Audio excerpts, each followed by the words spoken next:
नमस्कार. Back to school uncut या कार्यक्रमामध्ये आपलं स्वागत आहे. आज आपल्याशी गप्पा मारायला बॅक टू स्कूल या चित्रपटातील काही कलाकार आलेत.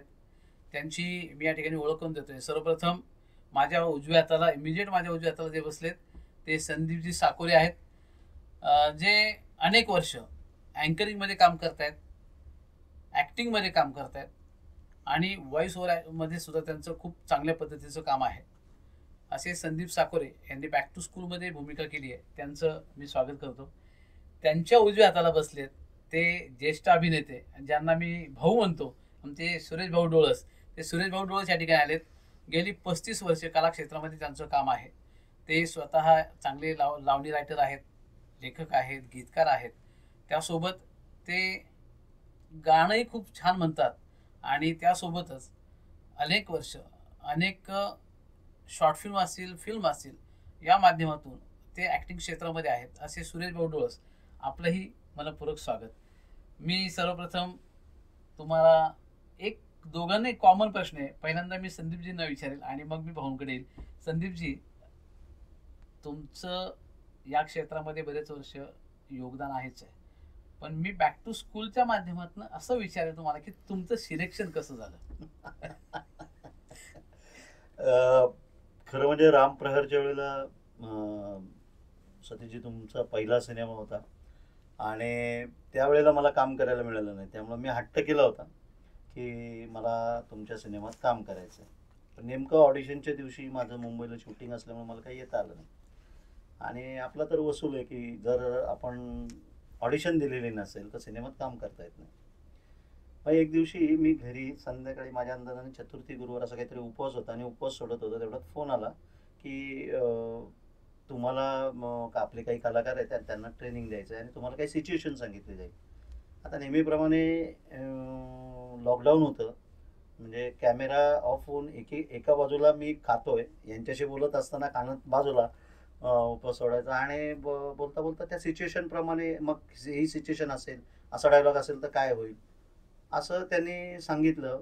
आणि तेवढं सगळं झाल्यानंतर म्हणजे मला म्हणजे एकदम इतकं भरून आलं की मला म्हणे ही झाली तुमची ऑडिशन आणि तुम्हाला बॅक टू स्कूलमध्ये काम करायचं आहे. थोडं मी आता याच्यामध्ये तुम्हाला करेक्ट करतो.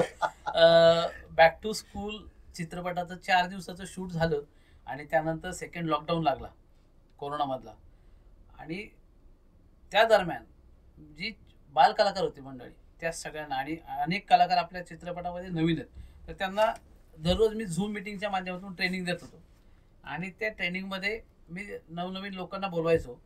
हे व्हॉइस ओव्हर आर्टिस्ट असल्यामुळे मी यांना आमंत्रित केलं झूम मिटिंगमध्ये आणि त्यांना सांगितलं की आपल्या कलाकार मुलांना सगळ्यांना की हे खूप छान पद्धतीने व्हॉइस ओव्हर कसा द्यावा याच्यावरती ट्रेनिंग देतात आणि तुम्हाला ते ट्रेनिंग देतील. आणि ते बघा, एक सिच्युएशन दिल्यावरती त्या सिच्युएशनवरती कसं स्वतः डेव्हलप करून डायलॉग बोलतात, तुम्ही बघा. आणि मग यांना मी एक सिच्युएशन दिली आणि ते सिच्युएशन त्यांनी सगळी कंप्लीट केली. झूम मीटिंग संपल्यानंतर मी यांना फोन केला आणि त्यांना सांगितलं की तुम्हाला माहिती आहे मी ऑडिशनशिवाय कोणाला घेत नाही. तुमची ऑनलाईन ऑडिशन झालेली आहे आणि तुम्हाला अमुक एका पात्रासाठी मी तुम्हाला सिलेक्ट केलं. अशा पद्धतीने यांची ऑडिशन मी घेतली आणि त्यांचं सिलेक्शन केलं. अशा पद्धतीने यांना मी चित्रपटामध्ये घेतलंय. तुमचा एका चित्रपटामध्ये जरी माझ्याबरोबर काम करण्याचा योग आला नाही तर दुसऱ्यामध्ये आला, पण मी माझ्या नियमाने तुम्हाला घेतलं. आता मी सुरेश भाऊंकडे जाईल. भाऊंशी आमचे खरं तर पिढ्यापिढ्यांचे संबंध आहेत, परंतु जसं आता संदीपजींनी सांगितलं की मी ऑडिशन शिवाय कोणालाच घेत नाही. रामप्रच्या वेळेस माझे दुसरा रामप्र नावाचा एक चित्रपट तयार आहे आता, तोही लवकर येतोय. तर त्याची ऑडिशन भाऊंनी खूप इझिली घेतली की जर आपलाच माणूस आहे होऊन जाईल काम. परंतु भाऊंचं मी सिलेक्शन केलं नाही त्या चित्रपटासाठी. आणि मग आत्ता बॅक टू स्कूलला त्यांनी ऑडिशन दिली, पण त्यांना खात्री नव्हती की माझं काम होईल का नाही किंवा मला घेतील किंवा नाही. आणि मग पुढचं भाऊ सांगतील की कशा पद्धतीने त्यांचं सिलेक्शन झालं आणि काय केलं ते. नमस्कार. खरं आता भाऊ खरं बोलले. ह्यांचा जो प्रकार झाला रामप्रला, तोच माझा प्रकार झाला होता. आणि त्यावेळेला धामधुमीचा काळ होता, कुठला बॅक टू स्कूलचा, कोरोनाचा. त्यामध्ये घरच्या लोकांचा विरोध, मुलीचा आणि पत्नीचा, आणि माझ्या वयमानानुसार मी बाहेर पडत नव्हतो. पण भाऊंचा मला अचानकच फोन आला, भाऊ असं असं शूट आपण आपल्या बंगल्यामध्ये लावतोय आणि तुम्हाला काय कॅरेक्टर रोलला मी घेतोय, येणार का? मला ती आधी खुशी होतीच. म्हणलं भाऊ नक्की का? भाऊ म्हणले भाऊ नक्की घेतोय. पण आणि म्हणलं विशेष म्हणजे तुम्हाला दिग्गज अभिनेते सुरेश विश्वकर्मा सर आणि सौरभ गोखले याच्यावर तुम्हाला सीन आहे. मला एवढा आनंद झाला त्यावेळेला, अरे बापरे. आणि मला एक सांगायचं म्हणजे मी या क्षेत्रामध्ये बऱ्याच वर्षापासून त्यांनी कल्पना करून दिली, पण माझा एक गावाला निर्माता आणि त्यांनी मला एक मोठ्या पिक्चरमध्ये त्यांनी संधी दिली, याचा मला खूप मनापासून आनंद झाला. मी लगेच होकार देऊन टाकला. पण म्हणले भाऊ दाढी कमी करा, तुमच्याकडे सफारी आहे का? तर माझ्याकडं सर्व काही माझ्याकडे डिलिव्हरी आहे. मी ती मनावर घेतलं आणि त्याप्रमाणे मग मी त्या शूटला मी होकार दिला. आणि भाऊंनी मला त्या शूटच्या वेळेला पण खूप समजावून घेतलं आणि समजून सांगितलं आणि सहज सहज मी त्याच्यामध्ये ते माझं मी हे केलं. काय भूमिका केली ती पडद्यावर तुम्ही पाहालच, ते आता सांगणं उचित नाही आहे, पण खूप मी समाधानी आणि आनंदी आहे. भाऊंनी आत्ता सांगितल्याप्रमाणे 2 मोठ्या अभिनेत्यांसोबत भाऊंनी काम केले आणि खूप सुंदर काम केलं. नक्की तुम्ही त्यांना त्याच्यामध्ये पाहून आनंदित व्हाल, जे त्यांच्यावरती प्रेम करणे म्हणले, कारण एवढे वर्ष ते काम करत आहेत. तर चित्रपट क्षेत्रामध्ये असतील किंवा समाजामध्ये असेल, चांगल्या पद्धतीचं भाऊंचं काम आहे. ते आत्ता पिंपरी चिंचवड महानगरपालिकेचे जे स्वच्छता अभियान आहे त्याचे ब्रँड ॲम्बॅसिडरसुद्धा भाऊ आहेत. त्यामुळे त्यांचा लोकसंपर्क चांगला आहे आणि हे सगळ्या लोकांना नक्कीच भाऊंना चित्रपटामध्ये पाहून आनंद होईल.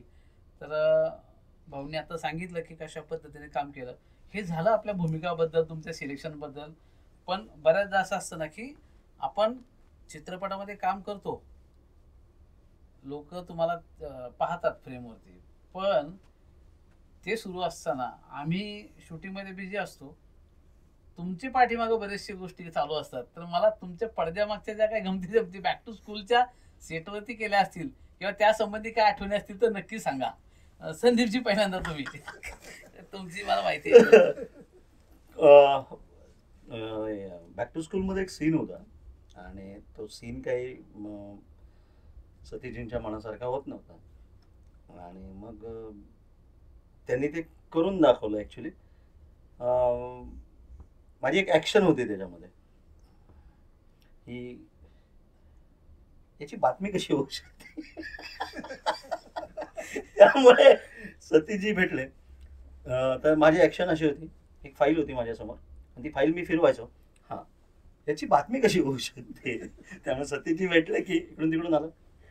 असं ॲक्शनने आम्ही नेहमी अजूनही मला तो सीन आठवतो. जेव्हा भेटतो तेव्हा त्यावेळेस आवर्जून ती फाईल फिरवायची ऍक्शन त्यांची मी करून दाखवतो. कारण फाईल फिरवलं आणि यांचा डायलॉग, याची बातमी कशी होऊ शकते, याची बातमी कशी होऊ शकते. आणि मला जशी डायलॉग डिलिव्हरी हवी होती, ह्या माणसांनी शेवटपर्यंत दिलेल्या 11 रिटेक घेतले. आता जे चित्रपट क्षेत्रामध्ये त्यांना माहिती आहे की एक रिटेकला किती खर्च येतो. हा माणूस मला परवडलेला नाही त्या हिशोबाने त्या सीनला. परंतु वजनदार माणसांनी वजनदार जास्त. हो, परंतु ते करेक्शन जे आहे आम्ही डबिंग मध्ये करून घेतलं आणि खूप सुंदर सीन झालेला आहे. भाऊ, तुमच्या काय आठवणी? खरं पाहता मला म्हणजे एक आठवणी तसं काय मी जास्त सांगू शकत नाही, पण एक टेन्शन असं होतं की बापरे एवढ्या मोठ्या दिग्गज कलाकारावर मी समजा बराच 1 मिनिटाचा सीन असेल पण मी लोकांना दिसणार आहे का आनंद, आणि त्याच्यामध्ये समजा मग मी थोडंसं जर हँग झालो तर मग माझं काही खरं नाही. डोक्यात माझी भीती होती माझ्या. पण भाऊला म्हणलं, भाऊंच्या मी आधी त्यांना नमस्कार केला आणि माझी पण गुरुवर श्रद्धा आहे, जगदंबेवरती आहे आणि गणपती बाप्पावरती पण आहे. तर मी म्हटलं मला सर्वांनी सांभाळून घ्या, मी रंगकर्मी आहे, रंग देऊन त्याला वंदन करून मी भाऊना म्हणले, भाऊ म्हणलं तुम्ही भाऊ पुढं करायचं, बाकी काही मनामध्ये शंका कुशंका आणू नका आणि हे करू नका, तुम्ही हे होऊ नका, डिस्टर्ब होऊ नका. मग मी खरोखर म्हणजे पहिला मला ते आनंद एवढे त्या सरांकडे पाहिल्यानंतर मी कसं बोलू शकतो का नाही किंवा त्यांना म्हणजे कसं काय. पण सरांनी पण त्यांनी खूप एवढं मोठा दिग्गज कलाकार, पण आमच्याकडनं त्यांनी खूप म्हणजे आम्हाला पण सहकार्य केलं आणि आम्हाला सांभाळून घेतलं अशा व्यक्तीने, नाही का. तर प्रथमतः म्हणजे माझ्या सतीश भाऊंना एक धन्यवाद देतो. आमच्या भाऊजाई सो शुभांगी सतीश फुगे यांना मला धन्यवाद देतो, कारण की माझ्या माणसाबरोबर माझे तसे 12 ते 15 चित्रपट झालेले आहेत, 5 ते 6 चित्रपट माझे यूट्यूबला आहेत. पण मग आनंद कसं माझ्या दिग्गज माझ्या भोसरी गाव हे म्हणजे 10 गाव दुसरी ते एकच गाव भोसरी अशा ख्यातीप्रमाणे 10 नाही 12 गाव दुसरी. हा 12 गाव हा ते सर्विस आहे जातात. तर त्या ह्याच्यामध्ये मी म्हणजे उजवा ठरलो. तसं म्हणजे माझ्या गावाल्यांचं माझ्या आतोना प्रेम आहे. लांडे लांडगे फुगे गव्हाणे धावडे माने गवळी पठारे सर्व माझे प्रेम माझ्या मनापासून प्रेम करतात. धार्मिक कार्यक्रम असू दे सर्व कार्यक्रमाला ते बोलवतात आणि वडीलकीच्या नात्याने मला ते खूप मानतात. त्यात मी खूप समाधानी आहे. मनाचा मोठीपणा सगळ्या गावाल्यांची नाव घेतली यांनी म्हणजे सगळेजण चित्रपट पाहायला यांच्यासाठी येणार कारण मुलाखतीमध्ये आपलं आडनाव यांनी घेतलेलं आहे. येणारच हो येणार येणार. हे असे चतुर आहेत त्यामुळं म्हटलं की संपर्क दांडगा या माणसाचा. तर खूप छान. खरं तर मला तुमच्यासोबतही काम करायला माझी खूप वर्षांची इच्छा होती की तुम्ही अनेक वर्ष या क्षेत्रामध्ये काम करताय. खरं तर दिग्दर्शक म्हणून इंडिव्हिज्युअल दिग्दर्शक म्हणून हा प्रदर्शित होणारा माझा पहिला चित्रपट आहे बॅक टू स्कूल. आणि याच्यामध्ये किंवा माझं रंगसंस्कार प्रोडक्शन्सचं कुठलंही काही काम असो कार्यक्रम असो त्याची सुरुवात दरवेळेस सुरेश भाऊंच्याच उपस्थितीमध्ये होते. आणि आजचा हा बॅक टू स्कूल अनकट या कार्यक्रमाची पहिली मुलाखत देखील आज सुरेश भाऊ आणि संदीपजी यांचीच होती आहे. मला त्याचा विशेष आनंद आहे.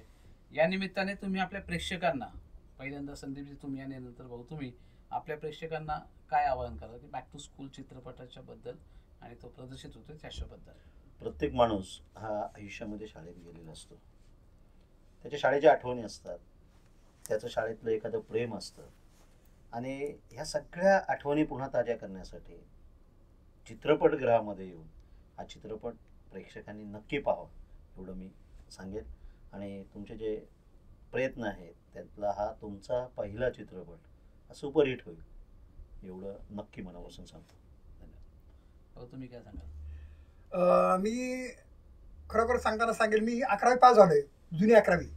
मला इंग्लिशचं काडी मात्र ज्ञान नाही. बॅक टू स्कूल हे नाव ऐकताना माणसाला थोडंसं बॅक टू स्कूल काय असणार आहे पण ते पाहिल्यानंतर मराठी शाळा आणि इंग्लिश शाळा कारण आपण मराठीमधूनच पुढे आलेलो आहे आणि आपण त्याचं जाण भान ठेवली पाहिजे.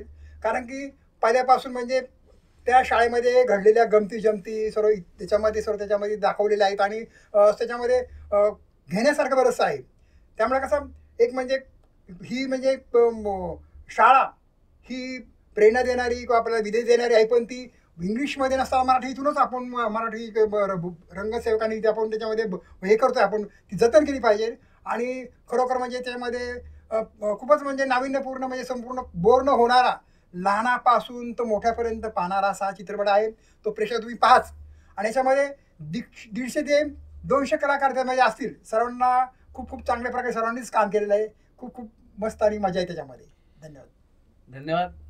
या निमित्ताने आपल्या बॅक टू स्कूल अनकट या कार्यक्रमाची सुरुवात झाली आहे आणि खूप छान पद्धतीने मी सुरेश भाऊ आणि संदीपजी यांच्यावर गप्पा मारताना मला आनंद झाला.